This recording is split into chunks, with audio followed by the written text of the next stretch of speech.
De la Gécamine à la primature, Sama Lukonde est donc le nouveau Premier ministre de la République démocratique du Congo. Le président Tshisekedi vient de trancher. Clément Bonnereau, bonjour, vous êtes en direct de Kinshasa. Que sait-on du nouveau chef du gouvernement ?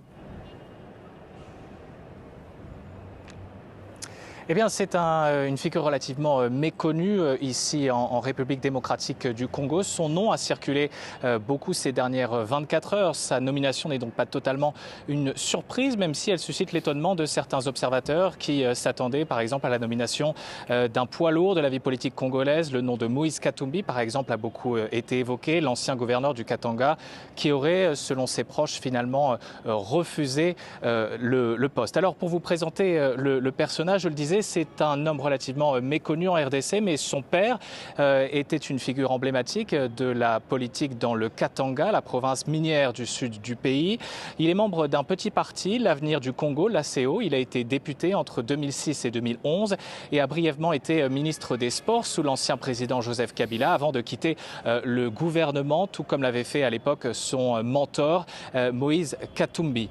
En 2018, lors de l'élection présidentielle, il a pris ses distances par rapport à Moïse Katumbi et s'est rapproché de Félix Tshisekedi, un rapprochement qui a finalement payé pour Sama Lukonde puisqu'il a été nommé directeur général de la Gécamine, la plus grande entreprise minière du pays en 2019, poste qu'il a occupé jusqu'à ce lundi. En tout cas, cette nomination, Clément, intervient après plusieurs bouleversements dans la scène politique congolaise, avec notamment la perte d'influence de l'ancien président Joseph Kabila. Quelle est la portée politique de cette nomination, justement ?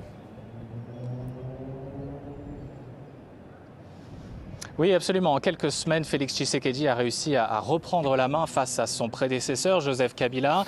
Il a fait renverser en quelques semaines à peine trois proches de l'ancien président. Il y a eu d'abord la présidente de l'Assemblée nationale, Janine Mabunda, en novembre, puis le Premier ministre pro-Kabila, Sylvestre Ilunga, qui a remis sa démission après le vote d'une motion de censure au Parlement. Et puis, il y a 10 jours, c'est un autre pilier du système kabiliste qui a finalement sauté, le président du Sénat, Alexis Tambwe Mwamba. Tshisekedi, le président Félix Tshisekedi, dispose désormais d'une majorité écrasante à l'Assemblée nationale après que 391 sur 500 députés nationaux ont rejoint son union sacrée, son nouveau regroupement politique. Cette nomination d'un nouveau Premier ministre est donc finalement la dernière étape dans ce renversement des forces auquel on a assisté en RDC depuis quelques semaines.